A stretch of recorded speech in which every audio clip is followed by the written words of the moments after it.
दोस्तों, आज की कहानी है नन्नन जी। मैं आपको बैठे बैठे खाना नहीं खिला पाऊंगी। दोस्तों, कहानी शुरू करने से पहले अगर आपने चैनल को सब्सक्राइब नहीं किया हो तो कर लीजिए, ताकि आपके पास पहुंच सके हर नया वीडियो। ज्योति ने अपने दिल की बात कह दी थी, और कहे भी क्यों ना, क्योंकि मजबूरी थी। लेकिन अब वह घर वालों की प्रतिक्रिया के रूप में बहुत बड़े धमाके का इंतजार कर रही थी कि शायद अब बम फटे, तब बम फटे। बहुत वो बिल्कुल सही कह रही है। आखिर वह भी घर के सभी कामों के लिए अकेले पड़ जाती है। उसके गोद में छोटा बच्चा है और उसकी जिम्मेदारी भी उसके कंधों पर है। अब यहाँ तो पूनम अलग घर लेकर रहे और खुद कमाए और खुद खाए, और यहाँ फिर अपनी भाभी के सभी कामों में आगे बढ़कर हाथ बटाए। तभी ससुर जी यानी कि गौतम की आवाज सुनाई पड़ी। ज्योति एक बार तो पापा जी की बात सुनकर एकदम शौक पड़ी। उसको अपने कानों पर विश्वास ही नहीं हुआ, क्योंकि कहाँ तो वो धमाके का इंतजार कर रही थी, लेकिन ये तो बिल्कुल उसके अनुमान के विपरीत था। लेकिन अगले फिर लगा कि हाँ, पापा जी शायद मेरी परिस्थितियों को समझने की कोशिश कर रहे हैं।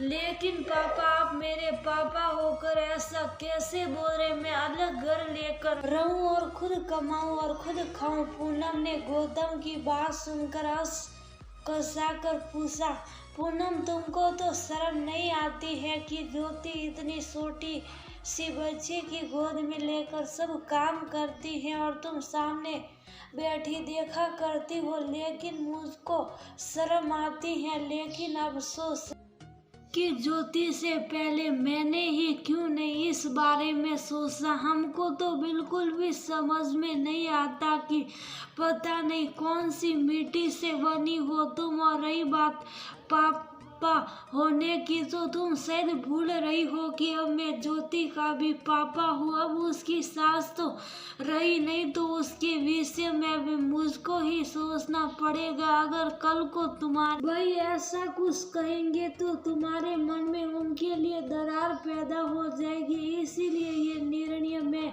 ले रहा हूँ। अब तुम्हारी इच्छा है कि तुम हम सब लोगों के साथ रहना चाहती हो या अलग किराए के घर में? गौतम ने एकदम स्पष्ट शब्दों में अपनी बात अपनी बिटिया पूनम को समझा दी। चलिए मिलवाते हैं आपको सारी वस्तु स्थिति से। ज्योति जब इस घर में ब्याह कर आई तो सास, ससुर, पति विनय और देवर विकास के साथ साथ एक बियाई ननद पूनम भी साथ में रहती थी। पूनम के विषय में सासू माँ की ही बातों से ये पता चला कि वो ससुराल में सुखी नहीं थी या फिर खुद नहीं निभा पाई, तो ससुराल छोड़कर यहीं रहने के लिए आ गई। पूनम के मम्मी पापा और भैया ने बहुत कोशिश की कि पूनम ससुराल चली जाए, लेकिन वह टस से मस नहीं हुई और ना ही दूसरी शादी के लिए। अब तो मम्मी पापा के सामने मजबूरी थी पूनम को इस घर में आश्रय देने की। आखिर बिटिया थी उनकी। खैर, ज्योति उस घर में राजी खुशी रहने लगी। अपने कार्यकलाप से सभी का दिल जीत लिया। सास वनीता उसको कोई भी काम अकेले नहीं करने देती, सभी कामों में आगे बढ़कर उसका हाथ बटाती। लेकिन पूनम को किसी भी काम से कोई मतलब नहीं था। आराम से खाती पीती और मौज करती। ज्योति को थोड़ा अजीब लगता, लेकिन फिर भी कुछ नहीं कहती कि उसका क्या लेना देना। सास तो बराबर से उसका सहयोग करती है, यही उसके लिए बहुत था। समय के साथ ज्योति की कोख से बच्चे ने आने की दस्तक दे दी। पूरे घर के लोगों ने खुशियां मनाई। आखिर परिवार में एक नया नन्हा मेहमान जो आने वाला था। लेकिन पूनम तटस्थ बनी रही। अब वनीता ज्योति को घर का ज्यादा काम धाम नहीं करने देती, खुद ही सारा काम देखती। लेकिन इस समय भी पूनम उनकी कोई मदद नहीं करती। अगर वनीता कहती भी कुछ कर करने को तो पहले तो उस काम को करने में टाल मटोली करती, और अगर करती भी तो कुछ ना कुछ बिगाड़ देती। उसकी इन्हीं हरकतों पर वनिता जलाकर कह देती कि तुम्हारी इन्हीं हर आदतों की वजह से तुम ससुराल में नहीं निभा पाई। धीरे धीरे ज्योति को सारी स्थिति समझ में आने लगी कि पूनम कोई भी काम धाम करना पसंद नहीं करती थी। पूरे 9 महीने बाद नन्ही मुन्नी परी ने जन्म ले लिया। सारा परिवार फिर से खुशियों से सरोबार हो गया, लेकिन पूनम उस समय भी तटस्थ बनी रही। शायद उसको किसी की भी खुशियों से कुछ मतलब नहीं था। धीरे धीरे परी 5-6 महीने की हो गई। वनिता परी को बहुत ज्यादा प्यार करती। सबका जीवन हंसी खुशी व्यतीत हो रहा था, लेकिन ईश्वर की लीला कुछ ऐसी हुई कि काम की अधिकता के कारण वनिता बहुत ज्यादा बीमार पड़ गई, और ठंड भी उस समय बहुत थी, तो निमोनिया के कारण उसका पूरा सीना जकड़ गया। डॉक्टर ने बहुत कोशिश की, लेकिन वनिता को बचा नहीं पाए। पूरा परिवार शौक में डूब गया, और ज्योति तो बहुत ज्यादा फूट फूट कर रोती, क्योंकि नन्ही सी जान गोद में और पूरे परिवार का काम। पूनम को किसी भी काम से कोई मतलब नहीं। हालांकि ससुर पति देवर सब सहयोग करते, लेकिन फिर भी उनके दुकान जाने के बाद बहुत तेरे काम बचते।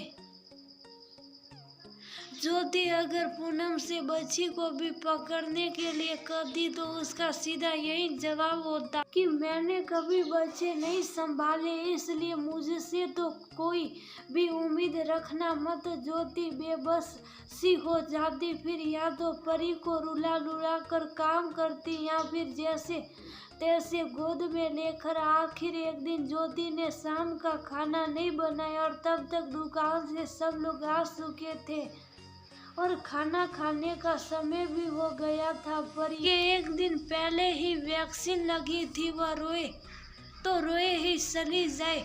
क्या बात है ज्योति बेटा, आज परी तो बहुत ज्यादा ही रो रही है। गौतम ने परी को इस तरह रोते हुए देखकर पूछा। हाँ पापा जी, कल पोलियो का टीका लगा था, इसलिए बहुत परेशान है।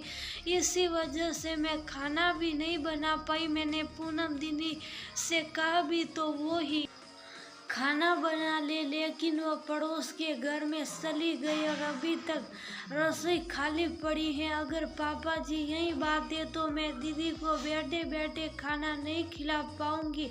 आखिर कुछ तो फर्ज बनता है कि नहीं।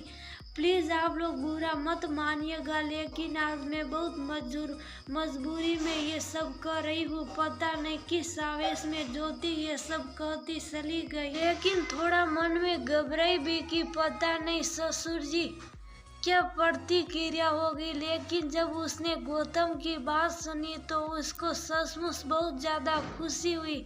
तो फिर पूनम तुमने क्या सोचा, बहू के घर के कामों में मदद या अलग घर लेकर अपनी जिम्मेदारी खुद उठाई, क्योंकि अब पानी सिर से ऊपर जा रहा। गौतम ने बिल्कुल साफ साफ पूछा। अब तो अकेले घर में रहने और खुद कमाने खाने के नाम पर पूनम डर गई। पापा मैं भाभी से सभी कामों में मदद करवाऊंगी, लेकिन अकेले नहीं रह सकती। अब तो पूनम रुआसी हो आई, और अब तो मरता क्या न करता, मजबूरी में ही सही, लेकिन पूनम को बदलना ही पड़ा, वरना अलग रहने का विकल्प भी खुला पड़ा था। धीरे धीरे पूनम ज्योति के सभी कामों में मदद करवाने लगी। कभी कभी परी को भी संभाल लेती और ज्योति को भी। इस तरह पूनम का बदलाव अब अच्छा लगा।